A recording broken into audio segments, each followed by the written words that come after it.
자, 여러분 안녕하십니까? 여러분의 유통관리사 학기의 동반자 이춘길, 오늘 또 어김없이 여러분과 소중한 시간을 함께하기 위해서 이 자리에 섰습니다. 자, 이번 시간 제가 왜 여러분 앞에 섰냐면은 여러분께서 이제 아시겠지만은 2021년도에 개정안이 이렇게 됐다. 그래서 굉장히 많이 궁금해 하십니다. 근데 여러분께서 이런 건 걱정을 하지 않으셔도 된다 했는데, 하지만 수험생 입장에서는 그렇지가 않죠. 뭔가 모르게 개정이 됐다. 2021년도에는 그러면 시험이 거기에서 나올 것 같다. 이런 생각이 드는데 아닙니다. 여러분 전혀 그런 거 걱정하지 마시고요.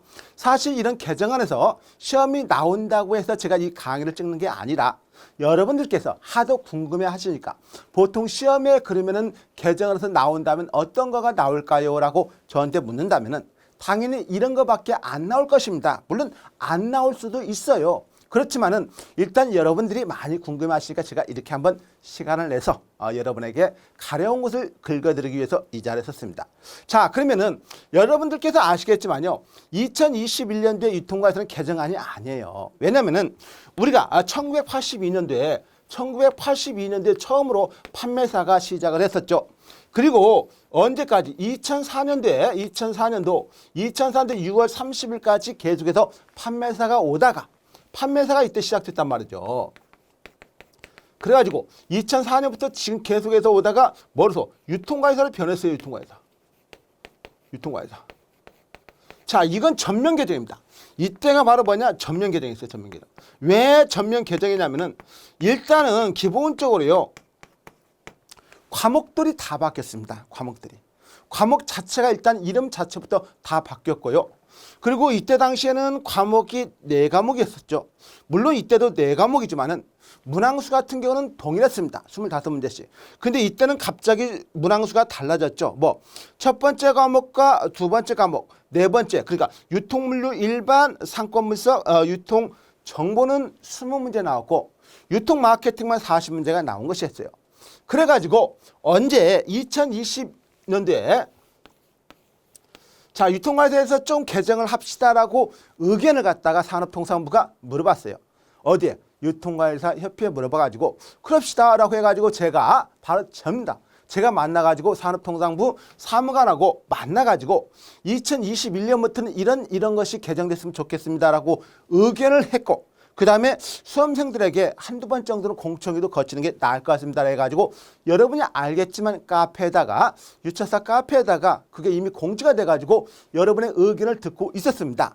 그런데 그때 당시 2020년도에 이제 개정이 된다면 과목 명칭이라든가, 자, 기본적으로 과목 명칭도 바뀌어야 돼요. 과목 명칭.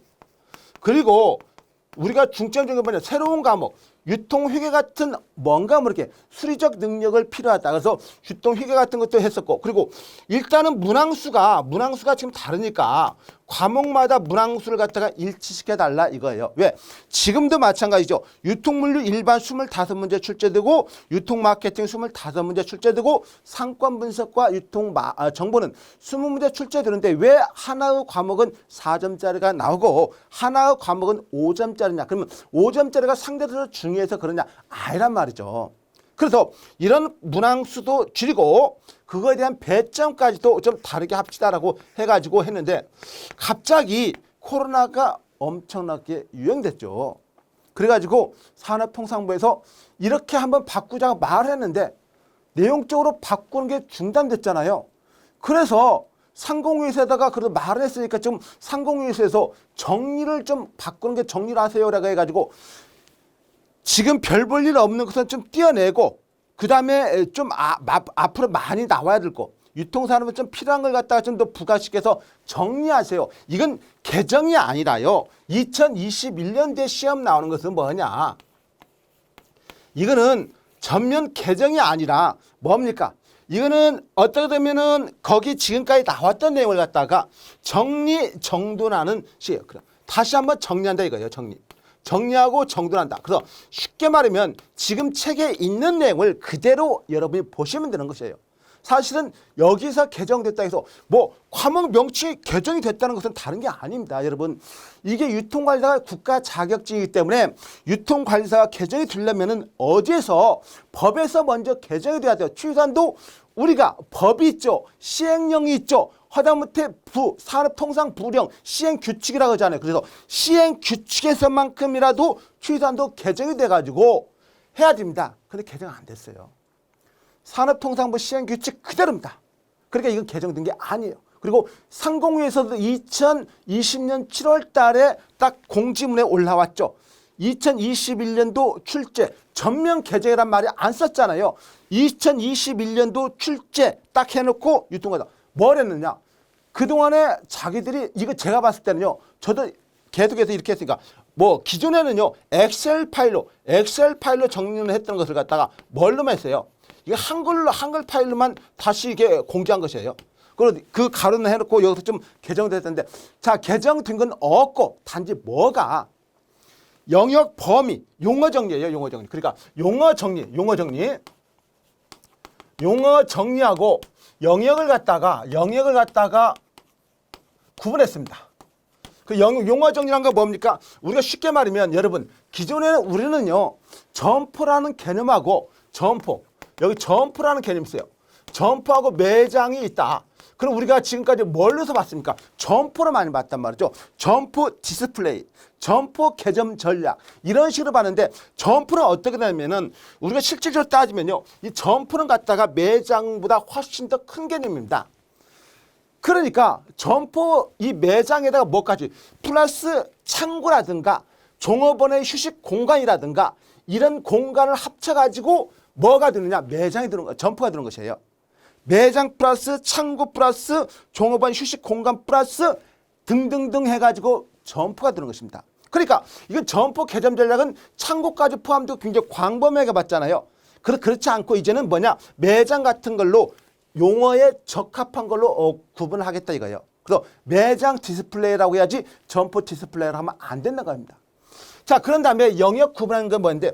아무런 생각 없이요. 그냥 이곳에서 나왔던 것이 저곳에서 나오고 저곳에서 나왔던 것이 이곳에서 나옵니다. 그러니까 유통물류 일반에서 만약 QR이 나오면은 퀵 리스폰스 유통정보잖아요. 이것은 어디에 나와야 돼요? 사실은 유통정보라는 그 과목에서 나와야 됩니다. 그런데 지금까지 여기에서 나왔던 것은 이제 이 원래의 규분, 원래의 자기 집에서 나오도록 하겠다는 것입니다.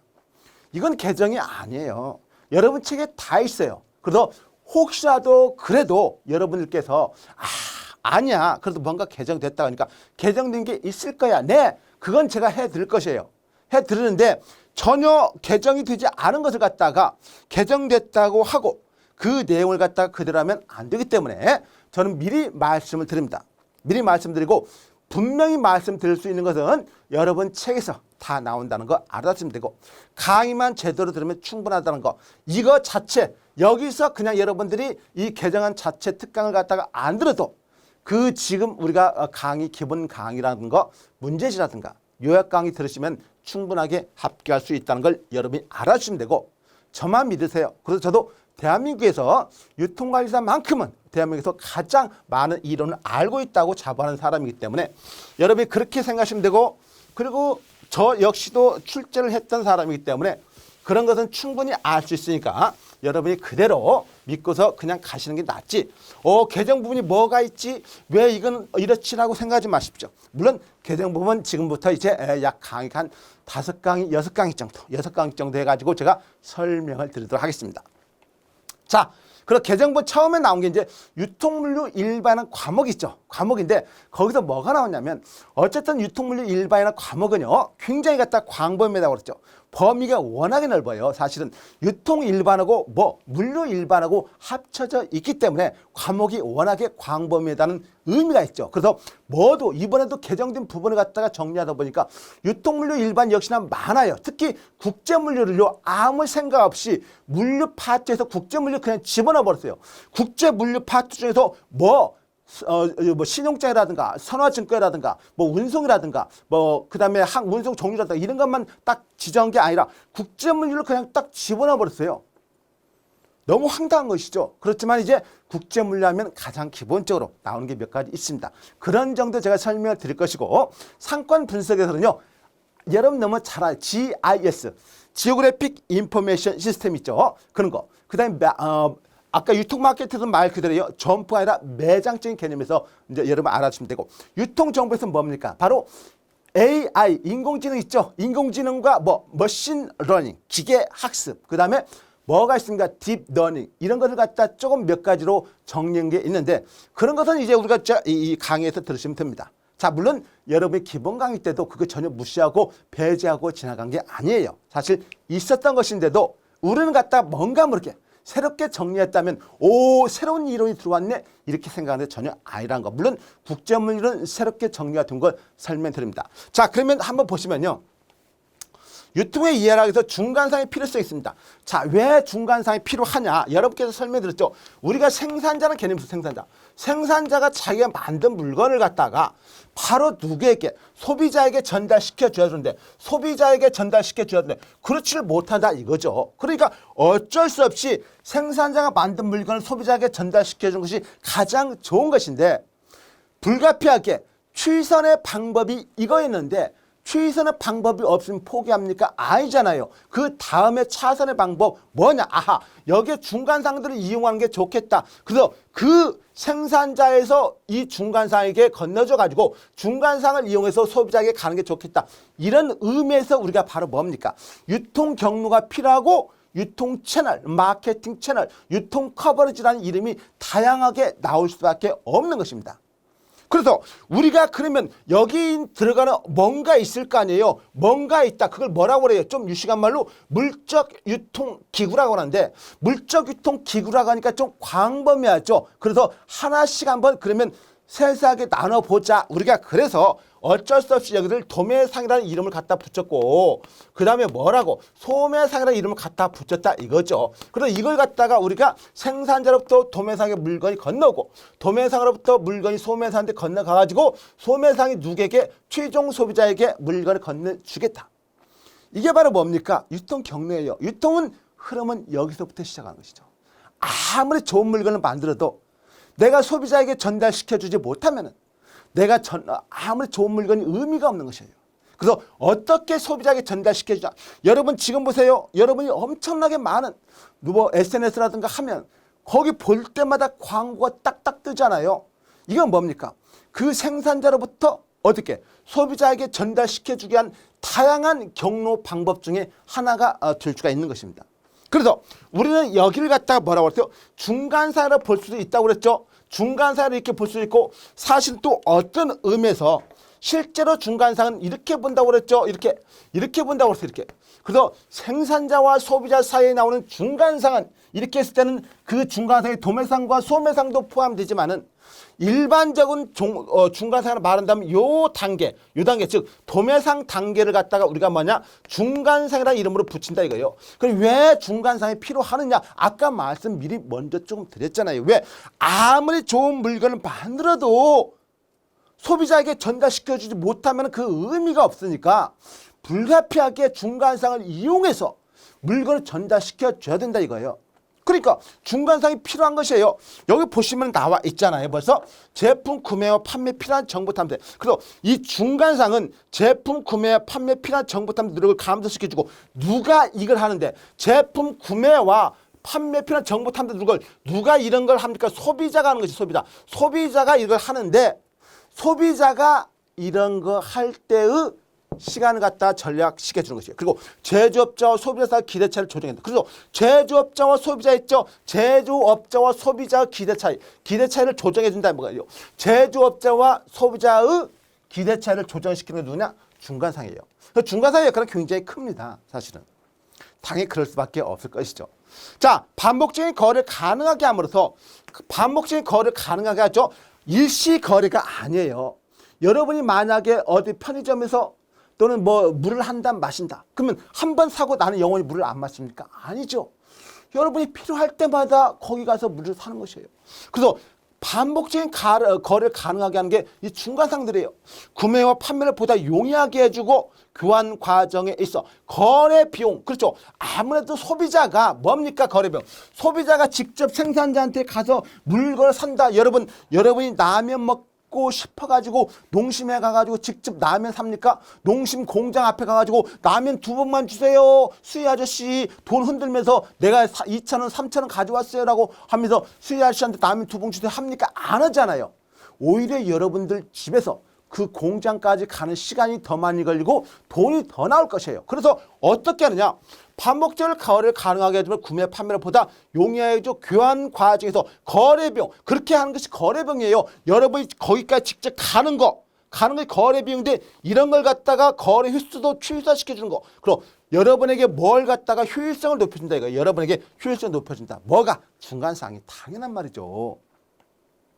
여러분이 직접 가지 않잖아요. 그래서 내가 어디서 라면 먹고 싶다면 왜 농심 공장까지 가? 그냥 우리 앞에 있는 슈퍼마켓이라든가 편의점 또는 할인점 가가지고 물건 사면 되는데 얼마나 간단합니까? 그래서 이렇게 여러 가지의 혜택을 갖다가 여러분한테 준다 이거죠. 자, 이런 걸 갖다가 우리가 중간상의 필요성인데 그 중간상의 필요한 쪽은 다양하게 있다 이거죠. 하나만 있는 게 아니라 다양하게 있는데 그래서 보시면은 자, 공급받은 제품을 그대로 소비자 전달 단순한 역할을 수행하는 것이 아니라 그래서 공급받은 제품을 그러니까 더 중간상은 생산자로부터 공급받은 제품을 그대로 소비자에게 전달하는 경우도 있지만은 그렇게 하기보다는 뭔가 우리가 조금은 중간상이 필요하다는 이유를 붙이기 위해서는 뭔가 소비자에게 전달시켜 줄 때도 여러 가지 있겠죠. 왜? 아니 공급받은 제품을 갖다가 만약에 라면이라고 예를 들었을 때 생산자가 라면을 2트럭 가져오잖아요. 그럼 두 트럭을 갖다가 그대로 소비자에게 전달시켜 주나요? 그렇지는 않잖아요. 왜? 2트럭을 가져오지만은 소비자가 원하는 것은 라면 2봉이야. 그러면 두 트럭의 라면을 소비자가 원하는 라면 2봉으로 바꿔준단 말이죠. 얼마나 중요한 겁니까 이런 게. 내가 라면을 한 봉 먹기 2봉, 한 봉이나 2봉 먹기 위해서 라면을 2트럭을 산다. 말도 안 되는 거잖아요. 그래서 공급받은 제품을 그대로 소비자에게 전달하는 단순한 역할을 수행하는 것이 아니다. 제품이 지닌 가치의 새로운 가치. 그리고 여기서 뭐냐? 가치의 새로운 가치 플러스 알파. 이래서 뭐냐? 이런 것이 뭐냐? 중간상의 필요 원칙의 가장 근거가 되겠죠. 이런 것이 없으면은 근거가 될 수가 없는 것이죠. 물론 이제 이런 것은 조금 있으면 나와요. 생산자와 소비자 사이에 발생하는 공간적, 시간적, 공간적 불일치, 시간적 불일치죠. 이미 여러분에게 설명을 드렸습니다. 이런 거 여러분 처음 보니까 아니잖아요. 자, 공간적 불일치를 일치해 주는 게 뭐였어요? 공간적은 운송. 자, 운송적인 측면에서 보는 것이 운송적인 거. 자, 그 다음에 뭡니까? 시간적인 불일치는 뭡니까? 창고죠. 보관이에요. 창고, 보관. 그리고 이런 불편을 줄일 수 있고 생산자, 소비자 상호 간의 정보 불일치. 자, 정보 불일치는 너무나 다양하죠. 너무나 다양해요. 왜냐면 여러분께서 요즘에도 여러분이 만약에 어디 음식을 먹으러 간다. 그럼 여러분 아무 생각 없이 가는 게 아니잖아요. 갑자기 갔다가 스마트폰 켜가지고 맛집이 여기 있네. 별이 몇 개 있어. 별이 여긴 3개야. 여긴 5개 있는데 그럼 5개짜리로 가자. 사실 그게 다는 아니지만은 어쨌든 소비자 입장에서는 별 3개보다는 별 5개짜리 점포로 간단 말이죠. 그리고 뭡니까? 주문을 하더라도 그런단 말이죠.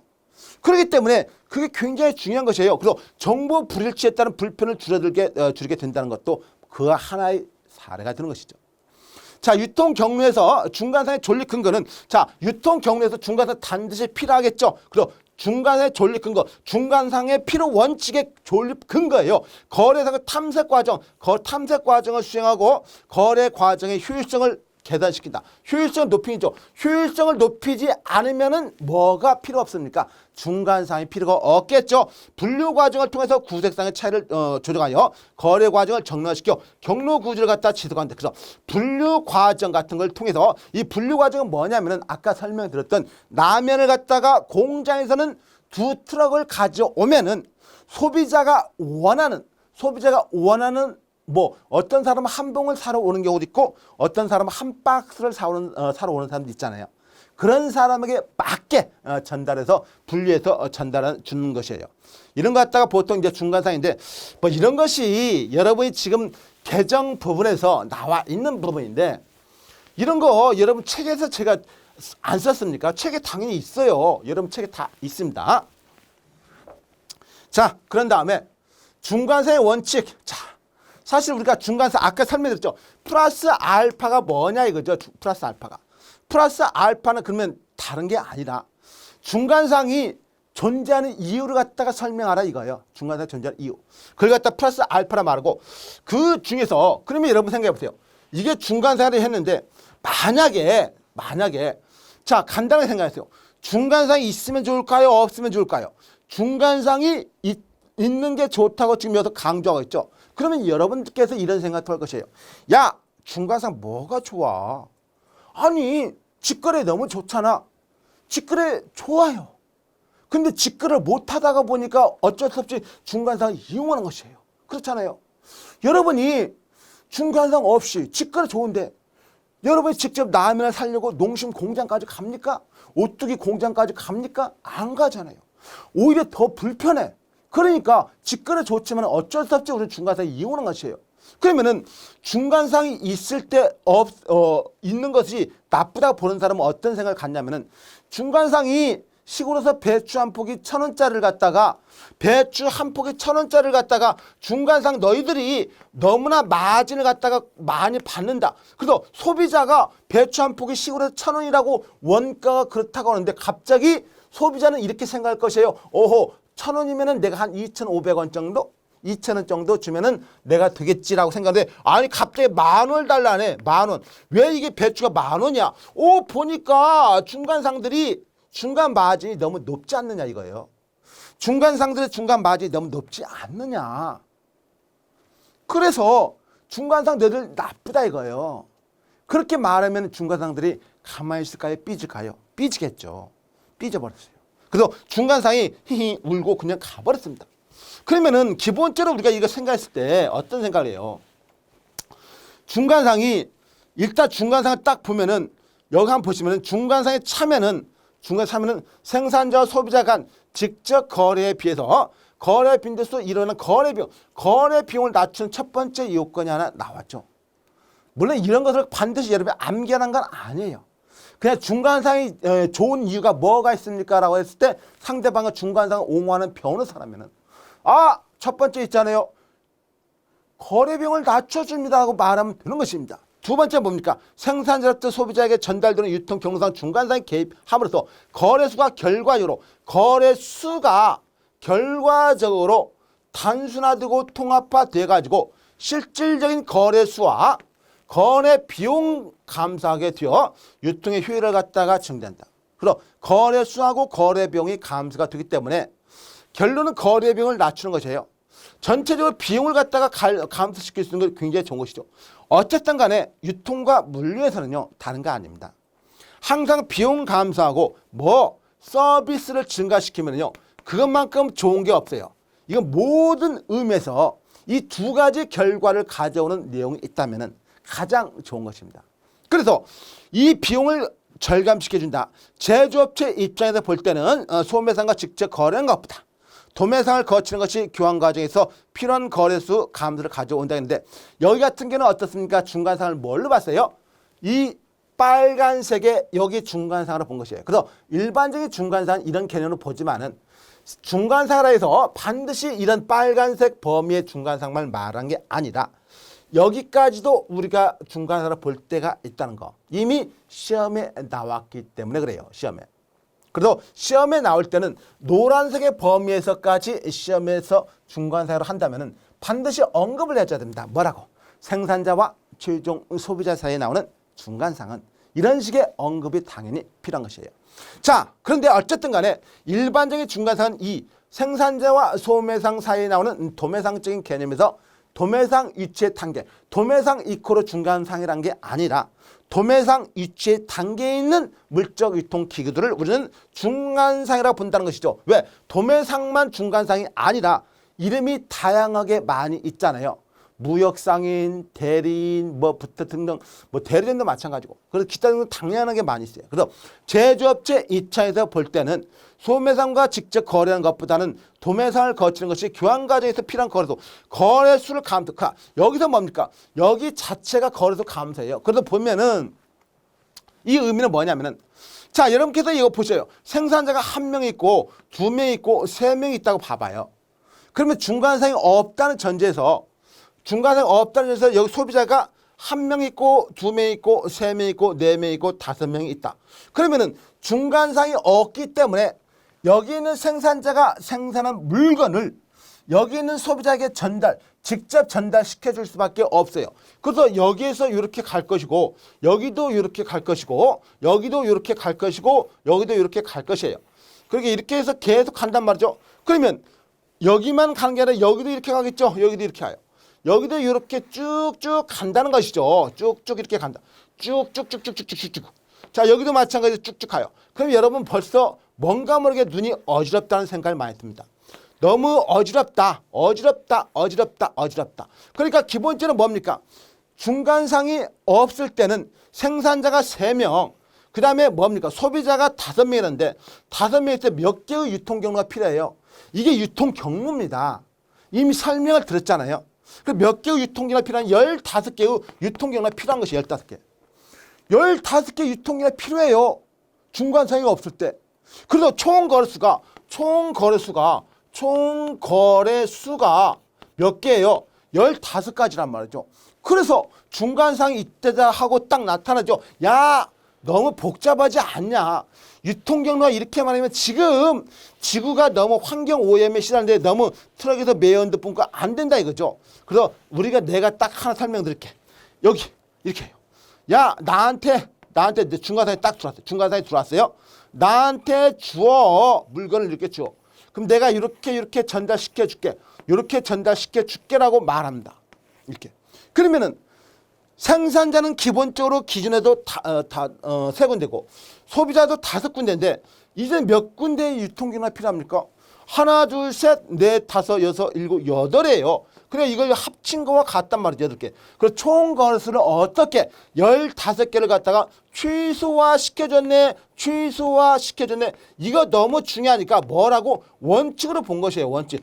총 거래수 최소화 원칙은 여기에 나와 있지만은 총 거래수 최소화 원칙은 이런 의미에서 가장 중간상이 필요한 의미를 갖다가 나타내는 것이에요.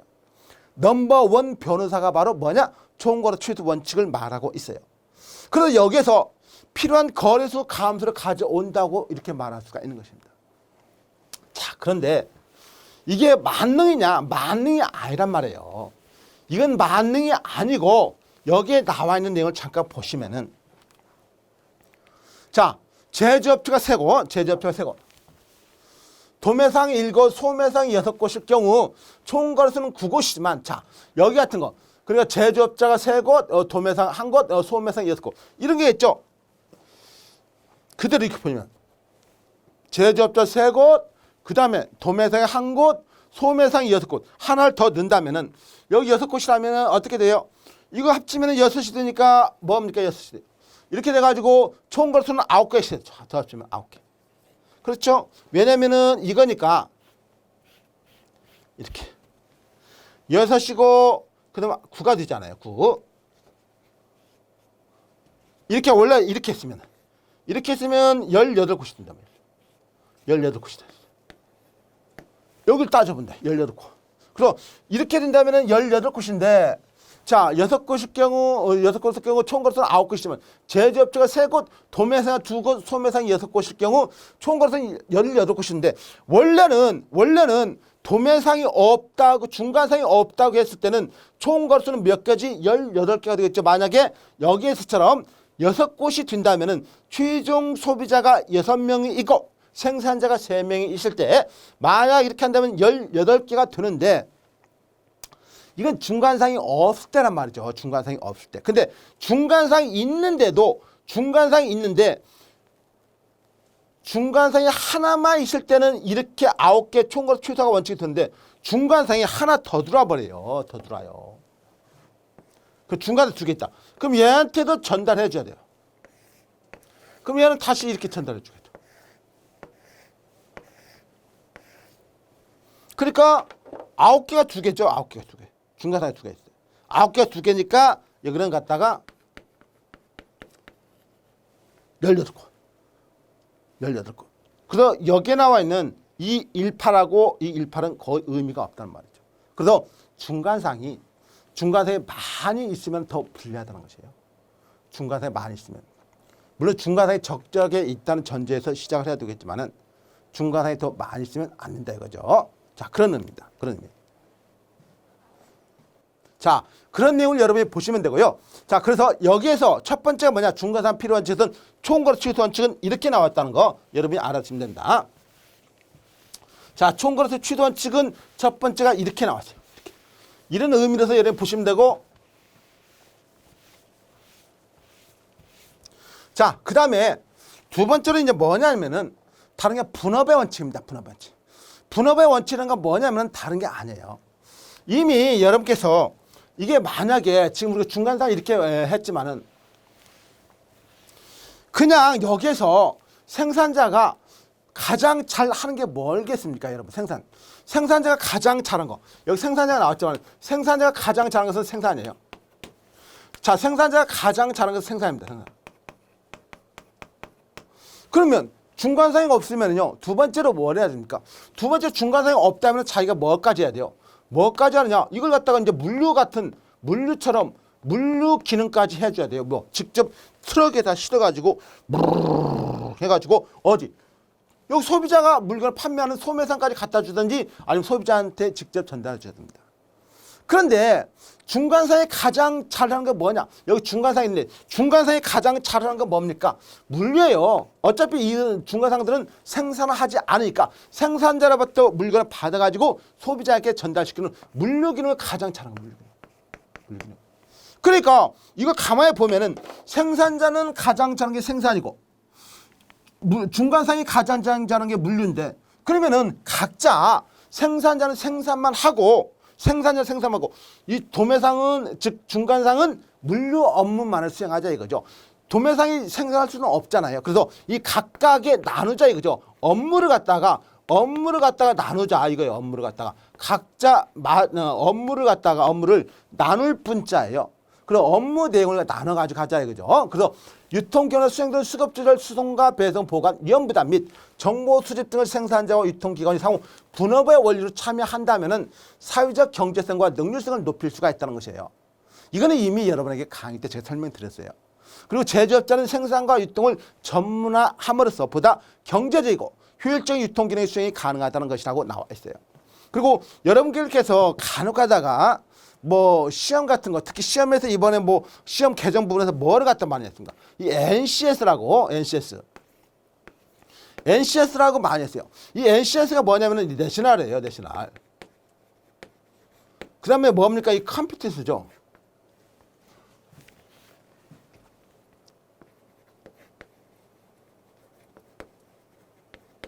컴피턴스 스탠다드. 그리고 국가예요. 이거 국가 직무능력입니다. 직무능력. 국가 직무능력 표준이라고 하는 건데 이걸 갖다가 굉장히 이 강조하는데 그 여러분이 한 번 정도 진짜 제 말이 거짓말인지 아닌지 한번 직접 검증하시려면요. 직접 사이트 한번 들어가서 보세요. 여기에 나와 있는 국가 직무능력 사이트에 들어있는 그 기준에 나와 있는 이론이 언제까지인가 거기에 증명이 나와 있어요. 거기에 몇 년도 누구 책에서 뭘 참고해서 봤다. 바로 언제 10년 전 거예요. 10년 전 거. 10년 전에 책을 갖다 참고해가지고 그걸 갖다가 이거 더 낫다. 말도 안 되는 것입니다. 여러분이 지금 보고 있는 게 훨씬 더 최신이에요. 이론적으로는. 그러니까 이런 거 간혹 가다가 뭐 NCS에 있는 뭐 이거 뭐 NCS가 더 중요하잖아. NCS. 말도 안 되는 것입니다. 자주한 이런 것도 있다는 걸 여러분이 알아주시면 되고 그래서 분업의 원칙이라는 것은 여기에 나와 있는 각각의 맡은 업무를 갖다가 유통에 수행되는 수급 조절, 그래서 수행되는 수급 조절 및 수송과 배송, 보관, 위험 부담 및 정보 수집 등을 생산자와 유통기관의 상호 분업의 원리로서 그러니까 생산자는 생산만 하고 도매상은 중간상은 중간 업무를 참여한다 보다 사회적 경제성과 능률성을 갖다가 높일 수가 있다는 것이죠. 제조업자는 생산과 유통을 전문함으로써 그리고 전문한다는 거. 그리고 제조업자는 생산만 하고 그 다음에 중간상은 물류 기능을 전문화함으로써 보다 경제적이고 효율적 유통기능 수행이 가능하다는 것이에요. 이것이 가장 중요한 의미 아니겠습니까? 이게 바로 뭐라고? 분업의 원칙입니다. 이게 바로 분업의 원칙이에요. 분업의 원칙. 자, 그럼 분업의 원칙은 두 번째가 나왔죠. 그다음 세 번째 원칙은 뭡니까? 변동비 우위 원칙이 나오는데 자, 여러분. 변동비 우위 원칙이 나왔어요. 자, 여러분 사실은요, 우리가 비용적인 측면을 따지면 비용은요, 이 비용이란 개념은 비용은 크게 두 가지로 합니다. 크게 두 가지. 고정이 되어 있다 이거죠. 고정이. 그리고 고정이 되어 있으니 고정비, 움직인다 이거죠. 비용이 움직여요. 움직인다 변동비예요. 이걸 갖다 우리나라 휴게적인 측면에서는요, 원 이어스 룰. 자, 원이어스 룰 뭡니까? 1년 기준에 의해서 1년 이후에 비용화 되는 것을 고정비, 1년 이내의 비용화 되는 것을 변동비예요. 그래서 결론은 모든 비용은 변동비가 될 수밖에 없는데 기본적으로 그 기준이 1년 이후에 되느냐 1년 이내에 되느냐, 지금 시점에서 이걸 따져봤을 때 고정비와 변동비로 구분을 하는 것이에요. 그래서 일반적으로 여러분 생각해 보세요. 기계 같은 거, 여러분 자동차 타시잖아요. 기계 같은 거 가져오잖아요, 공장에서. 그러면 보통 1년 이내에 새로운 자동차를 바꾸지 않죠. 기계도 1년 이내만 쓰고 새로운 기계로 바꾸지 않죠. 보통 한 번 기계 사면 10년, 20년, 자동차도 10년 가까이 탈 수가 있잖아요. 그러면은 그런 자동차를 갖다 매년 감가상각한다, 이런 감가상각비 같은 경우는 바로 고정비에 해당되겠지만은, 여러분의 임금이라든가 아니면 조금만 쓰는 임금 같은 거, 그러니까 뭐 알바생 같은 거 쓴 거, 1년 이내에 든 거, 그 다음에 전기 같은 뭐 이런 뭐 전기세라든가, 그 다음에 기타 등등 잡비 같은 거 있잖아요. 이런 것은 변동비가 된다 이거죠. 그래서 우리는 이 고정비는 어디에서, 보통 제조업자에서 많이 기계 같은 걸 사용하기 때문에 제조업자에서는 고정비의 비중이 많아요.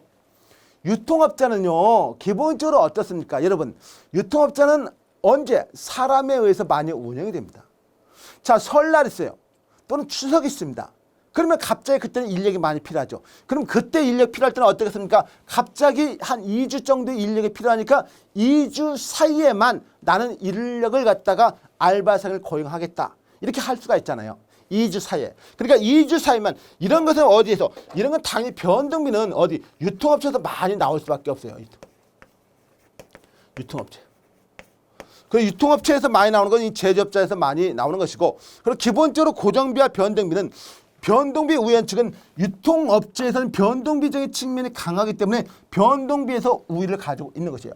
자, 여기서 보시면요, 유통 분야에서는 제조업과는 다르게 변동비의 비중이 상대적으로 크다 이거죠. 그리고 제조 분야와 유통 분야를 통합하여 판매하여도 큰 이익을 기대하기는 어렵죠. 왜? 똑같이 비용이 많이 들어가니까. 그리고 제조 분야와 유통 분야를 통합해 대구매하기보다는 제조업자와 유통의 적당히 역할을 분담한다. 그러니까 제조업자, 고정비의 비중이 많은 제조업자는 마찬가지로 당신들이 그냥 생산만 하고, 유통업자는 변동비 비용이 많기 때문에 이렇게 하겠다 이거예요. 그래서 적당히 역할을 분담하는 비용적인 측면에서 훨씬 유리하다. 뭐니까 우리가 어쨌든 유통과 물류에서는 비용 절감과 서비스 증가가 있으면은 가장 좋은 의미가 있으니까 그런 것이에요.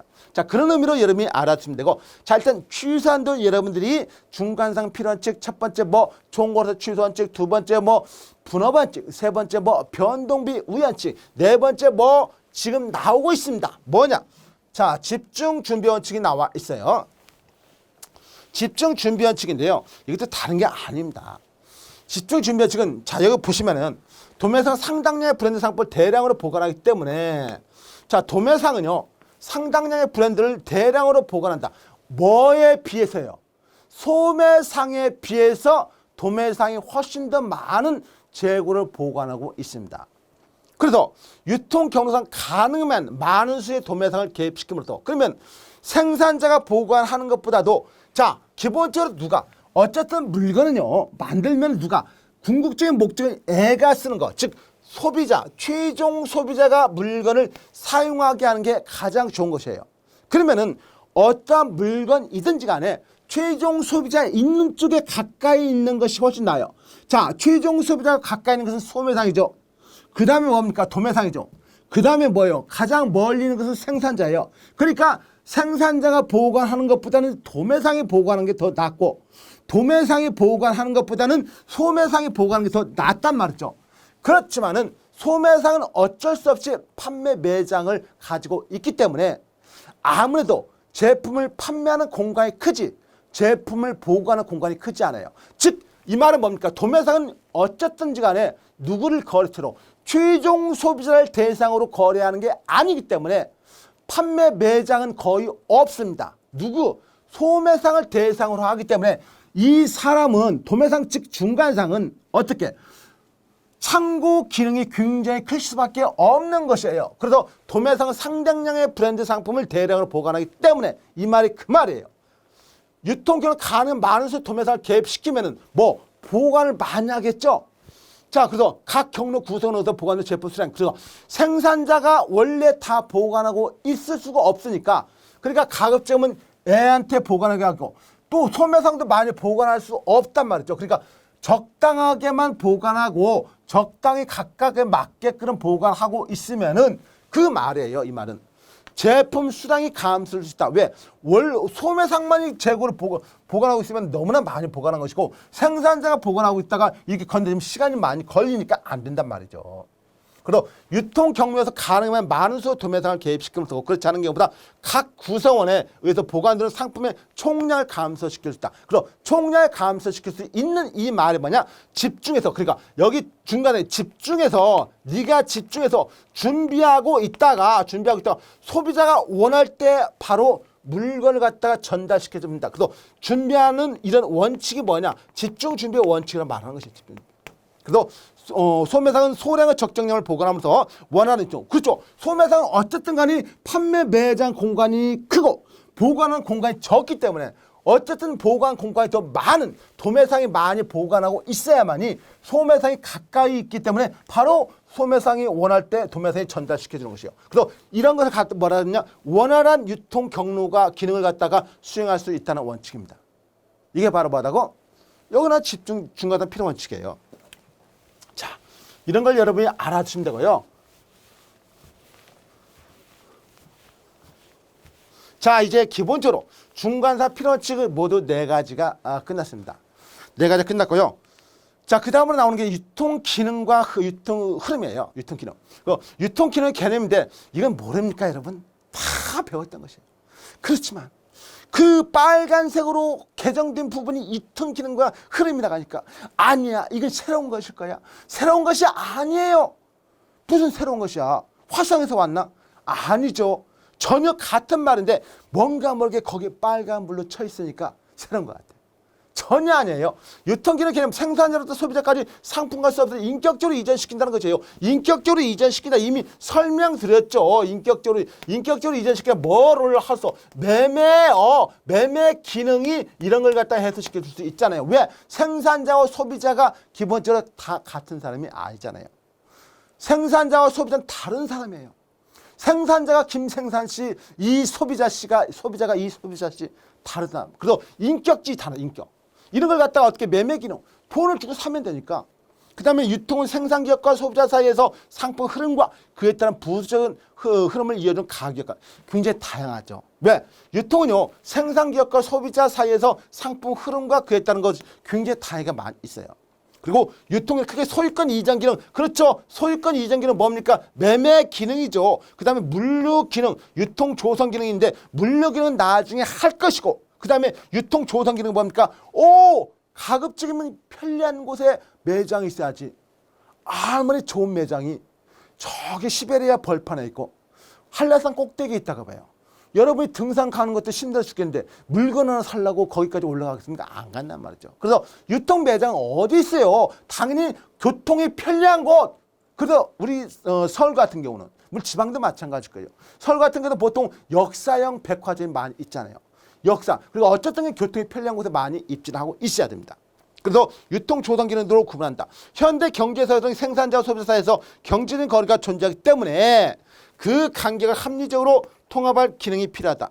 사회생활의 안정에 공헌하거나 국민경제 발전에 기여할 수 있도록 유통기관 유통업체가 제도 존재하게 된다. 이거는 뭐 너무나 상식적인 기본이죠. 쉽게 말하면 상식적인 개념보다는 상투적인 어떤 말입니다. 왜? 유통기업이 존재한다는 의미는 당연히 이렇게 해야만이 유통기업이 존재한다는 하나 명분을 찾을 수가 있으니까.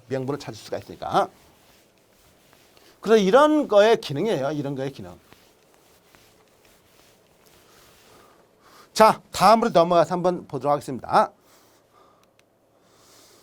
유통 흐름의 개념이 나와 있는데 자, 채널이에요. 채널은 뭡니까? 아까 했던 것이에요. 이런 거. 생산자로부터 궁극적으로 생산자로부터 누구에게 소비자까지 가는데 소비자까지 이렇게 간단 말이죠. 이거 유통 채널, 유통 경로, 마케팅 채널, 마케팅 커버리지, 유통 커버리지 이러면 다양하게 볼래요. 그 어쨌든 간에 우리가 가장 전형적인 도매상을 거치고 소매상을 거치는 이런 유통 전형적인 포맷을 거친다면은 생산자는 도매상에게, 도매상은 소매상에게, 소매상은 최종 소비자에게 뭐를 갖다가 물건을 전달시켜 준다 이거죠. 이렇게 해서 뭐냐? 상품의 흐름이에요. 이런 게 바로 상품의 흐름, 물건의 흐름이에요.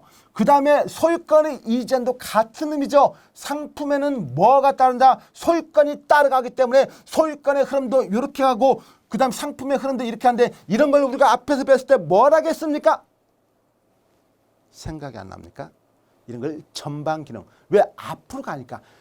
앞전자, 방향, 방자. 앞에 방향으로 흐른다. 그럼 전방 기능과 후방 기능, 양방 기능도 우리가 다 배웠잖아요. 그런 흐름의 연장선이에요. 그리고 싱글 채널은 뭐냐? 경로가 하나밖에 없어. 하나밖에 없어요. 싱글. 여러분 싱글 아시죠? 일반적으로 싱글 하면 뭡니까? 뭐 독신자? 그래서 싱글 혼자 있다는 것이잖아요. 나는 싱글이 아니야. 내 옆에는 다른 짝꿍이 있어. 그러니까 싱글을 하면 뭡니까? 혼자 있다는 것이에요. 경로가 혼자밖에 없다. 채널이니까 싱글 채널이니까 혼자 채널이다. 하나밖에 없는. 그리고 기업이 주력을 하는 온라인과 오프라인 매장 중 하나 채널만을 운영하는 전략이에요. 그러니까 원래 만약에 온라인도 있고 오프라인이면 이게 싱글 채널이 아닌데 온라인이냐 오프라인이냐 그 둘 중에 하나로만 나는 물건을 갖다가 최종 소비자에게 팔겠다고 전략을 세웠으면 이건 싱글 채널이다 이거죠. 자, 채널별 상품과 서비스를 구분하고 채널별로 고객 관리하는 조직을 준다. 자, 그렇죠. 당연해요. 이거는 만약에 온라인 채널로 이용한다면 온라인 채널, 오프라인 채널이라면 오프라인 채널. 그래서 그 채널별로 고객을 관리하는 조직을 둘 수밖에 없죠. 채널 운영 전략은 단일 채널에 집중하면서 왜? 단일 채널에 집중하는데 그 의미가 뭐예요? 싱글 채널이니까. 그리고 효율적인 매장 관리와 원하는 고객 소통이 가능하도록 하는 것이다. 당연한 말입니다. 이런 거 없으면 안 되잖아요. 그래서 근데 싱글 채널은 이런 쪽으로 알아두셔야 돼요. 요즘에 누가 싱글 채널만 합니까? 요즘에 길 있으면 무조건 하고 거기서 물건을 팔려고 하는데 누가 혼자서만 물건을 팔려고 합니까? 안 하죠. 안 합니다. 그래서 뭐냐? 이제 싱글 채널이 아니라 여러 개의 채널인데 그걸 뭐냐? 여러 개의 채널 뭐라고 할까요? 복합 채널이라고 말이라고 할 수 있겠지만은 멀티 채널이다. 멀티나 복합이나 같은 것이에요. 자, 그럼 복수 채널도 같은 말이에요. 물론 채널이 하나가 아니라 여러 개 있다는 것은 멀티, 복합, 복수 뭐 다양한 이름을 부를 수가 있잖아요. 그래서 이거는 기본적으로 뭐냐? 멀티 채널 것은 온, 오프라인 한 개 이상 그 채널 구축하는 채널 확장이죠. 자, 이런 것이 하나만 있는 게 아니라 여러 개로 있다. 자, 여러분 사실요. 만약에 여러분 TV를 하나 구입하는 TV를 구입한다고 하면은 어디서? 우리가 여기 채널이라는 것은 그냥 온라인과 오프라인 그 큰 테두리에서 그렇게만 보는 게 아니라 여러분이 만약에 어떤 물건은 백화점에서 팔 수가 있죠. 어떤 물건은 할인점에서 파는 게 있어요. 설마 여러분 가격이 저렴한 것을 백화점에서 팔겠습니까? 안 하죠. 백화점은 뭐 조금 비싼 걸 팔겠다. 그렇기 때문에 이 TV를 구입할 때도 TV 구입하는 이 소매상이 뭐야? 다행이죠. 백화점도 있을 수가 있고 할인점도 있을 수가 있단 말이죠. 할인점. 또는 뭡니까? 대리점도 있을 수가 있죠. 대리점. 또는 뭡니까? 온라인에서 구매할 수도 온라인. 많이 온라인에서 구매하죠. 그 다음 뭐 직구. 해외에서 직구를 할 수가 있어요. 직구. 뭐 사실 저도 개인적으로 해외에서 직구를 한번 했습니다. TV 같은 것은 오히려 해외 직구가 세금까지 그 관세까지 더 포함되더라도 좀 싸요. 사실은. 그러니까 뭐 당연히 저는 그런 거 못할 이유도 없고 그럼 필요하다면 뭐 지구상 어디 있으면 거기서 비교해가지고 사는 게 더 낫잖아요. 어쨌든 온 오프라인 한 개의 채널 구축한 채널 확장 전략에다 각 채널별로 통합 관리하면서 각 채널별 통합 관리하면서 채널별로 상품과 서비스를 구분하고 이건 이럴 수밖에 없습니다. 왜냐? 채널별로 상품과 서비스를 구분할 수밖에 없어요. 그리고 고객을 관리할 수밖에 없습니다. 관련주를 두는 것은 싱글 채널과 유사하다. 채널 운영 전략은 채널 확장을 통해서 채널 간의 경쟁을 유도하고 다양한 고객 서비스 접점에서 고객 유입 강화, 매출 확대 기회를 제공하는 것이 바로 뭐다? 멀티 채널이에요. 멀티 채널. 자, 이런 의미로 여러분 보시면 되고, 그 다음 멀티 채널을 봤으면요, 다른 게 아니라 이제 옴니 채널 이야기예요. 옴니. 옴니란 건 뭡니까? 옴니란 게 이거예요. 옴니. 옴니. 옴니예요. 그리고 이거 온라인과 오프라인을 넘나드는 것이죠. 그래서 이게 다른 게 없다. 온라인이라든가 오프라인이라든가 모바일 등 고객을 갖다 둘러싸고 있는 모든 쇼핑 채널들을 유기적으로 하나로 연결해 가지고 고객이 어떤 채널에서 같은 매장을 이용하는 것처럼 느낄 수 있도록 한 매장에 쇼핑한 거. 그러니까 이 온라인에서 구매하든 오프라인에서 구매하든 모바일로 구매하든 내가 똑같은 매장에서 구매하는 것처럼 이런 걸 느끼게 해줘야 되는 것이. 이거 바로 옴니처럼이다. 그래서 온라인, 모바일 포함해서 오프라인 넘나들면서 제품의 정보를 갖다가 수집해서 최적의 제품을 찾아내는 이 소비자가 있는데요. 그런 소비자는 뭐냐? 크로스 쇼퍼라고 그래요. 왜? 넘나든다. 넘나든다는 이 말 자체가 뭡니까? 크로스예요. 크로스. 넘나든다는 거. 자, 그렇게 해서 여러분이 보시면 되고, 그 다음으로 넘어가서 이 옴니채널도 여러분 책이 다 있습니다. 옴니채널도. 자, 그 다음에 소비자가 온라인, 오프라인, 모바일 등 다양한 경로를 넘나들며 상품을 검색하고 구매할 수 있도록 한 서비스를 말하며 뭐가? 옴니채널이. 각 유통채널 특성을 합쳐서 어떤 채널이든 간에 같은 매장을 이용하는 것처럼 이런 특징을 가지고 있다는 거. 최근 유통사는 멀티채널에서 옴니채널을 진보하고 있다. 그래서 멀티채널에서 이제 옴니채널, 당연히 옴니채널 마지막에 나온 것이 최근의 것이니까 그렇게 나온 거죠. 싱글채널, 멀티채널, 옴니채널이죠. 옴니채널은 스마트폰 근거통신 기술을 이용하여 옴니채널은 스마트폰 근거통신 기술을 이용하여 편의점을 갖다 지난 고객에게 할인 쿠폰을 지급한다. 그럼 그 편의점 지급하는 고객에게 할인 형태로 이제 딱 주는 거. 고객이 어딘지 알 수가 있으니까 이게 나중에 유통정보적인 측면에서 한번 보면 돼요.